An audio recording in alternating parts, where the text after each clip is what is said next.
There's probably only 2 reasons you clicked on this video. 1, to learn how to fix dents. 2, to watch me how to learn how to fix dents. The third maybe is to check out a very old St. Bernard.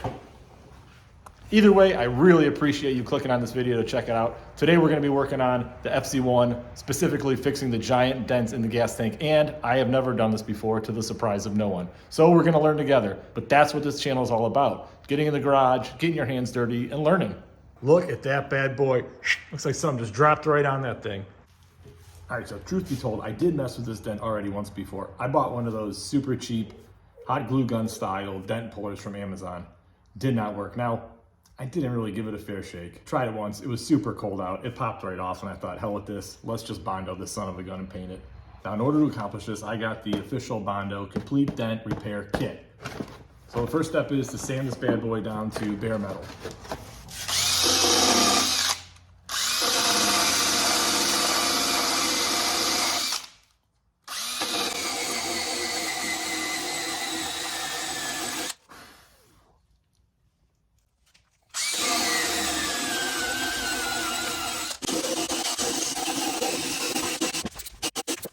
We're all ground off. The next step is to clean off the metal, mix up the Bondo, and spread her on.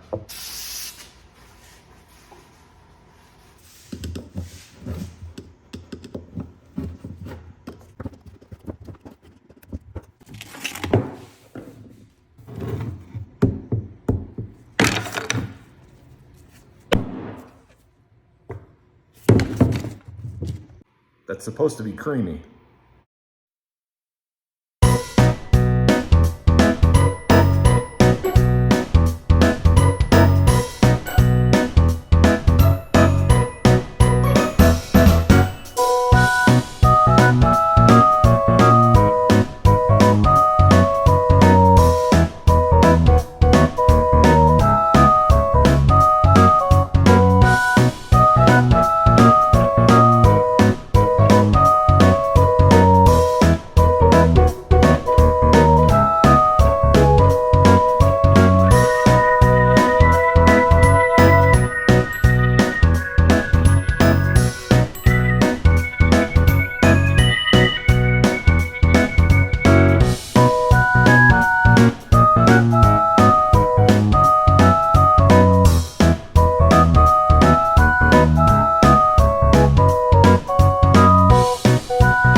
I am so excited about how this turned out. It's so nice and smooth. The dents are gone. All right, so the next step is going to be to primer the spot. So we're going to get this all masked off and taped. We're going to prime it. We're going to wet sand the entire tank. And then we're going to lay a coat or several coats of base coat down and then clear coat on top of that and then buff the whole thing. And it should match perfectly to OEM. I got a kit from Touch Up Direct and they do direct OEM matching. So you just type in what, in this case, what the year, make and model the bike was, you tell them what the color is, and they send you out the entire kit, primer, base coat, clear coat. So we're gonna see how close it actually matches, and hopefully it's good.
So as you see, the cool thing about this paint is it doesn't come out in a conical form like a regular kind of spray paint would from like Home Depot or something. This is a fan style spray pattern, kind of more like a professional grade spray.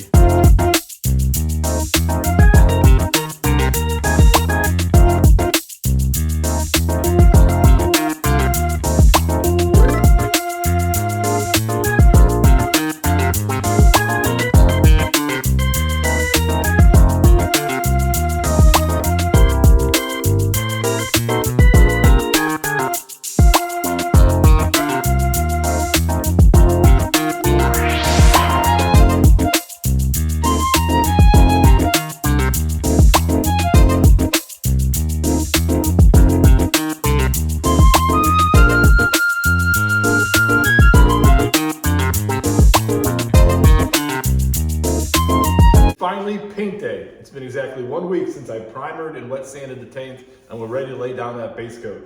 I am very, very nervous about this. Everyone always says the best way to achieve a good paint job is the prep, and I think I prepped everything as well as I can. I've got everything sanded nice and cleaned nice, so we're just gonna lay it down and see what happens. Worst case, we sand it off and we try again. So I'm gonna get the tank cleaned off one more time. I'm gonna get the rest of the bike taped off, covered in plastic so we don't get any overspray anywhere, and then we're just gonna go at it. And yes, I recognize I should have taken the tank off. That would have been way easier, but I didn't, and here we are.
Base coat done, and it turned out actually better than I expected.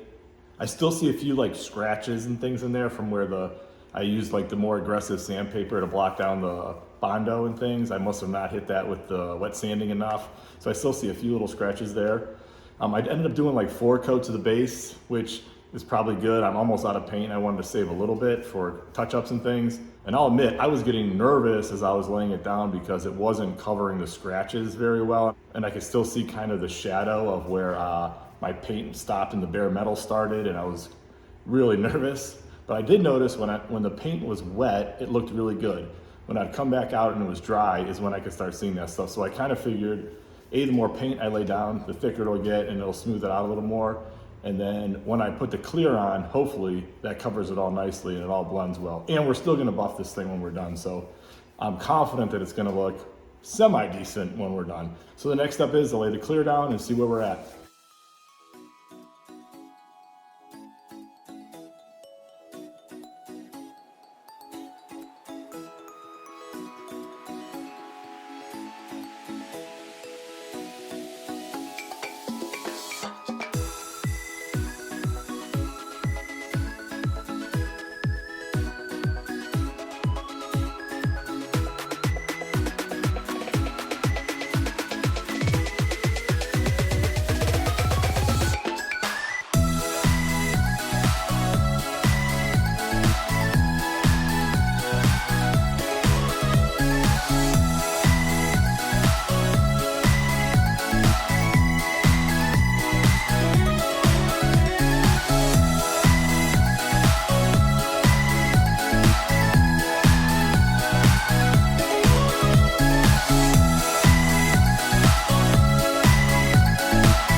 I'm just sitting here looking at this and I just cannot believe how good this turned out. Now, certainly it's not perfect and certainly it's not done by a professional, but man, it's way better than I thought. Outside of how good it turned out, I learned so much more from doing this process than the 100 of videos I watched prior to even tackling this.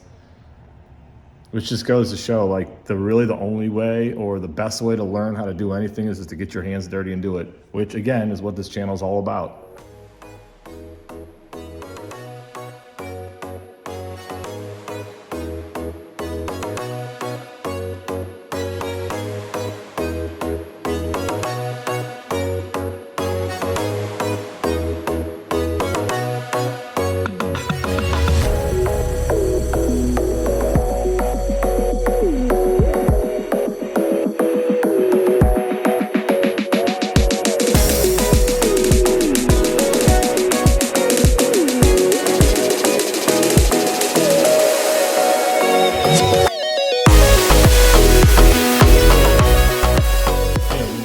Really excited about how good this actually turned out. Certainly it's not a professional grade job, but for in a garage, for someone that's never done this before, I am ecstatic about how good it turned out. I still need to buff it. There's a few little specks of dust in there, whatnot, because we're not in a paint booth, so that was kind of expected, but I think once I buff it out, it'll look great. The other big surprise is how good the touch-up direct paint matched the OEM paint. Really happy with that, and I have just enough left to kind of touch up some other areas on the bike and blend it in, so hopefully that'll look good. I'll give this thing a quick buff and I think we're going to be on to the next step. So thank you all so much for watching. Like and subscribe, and until next time, as always, peace and love.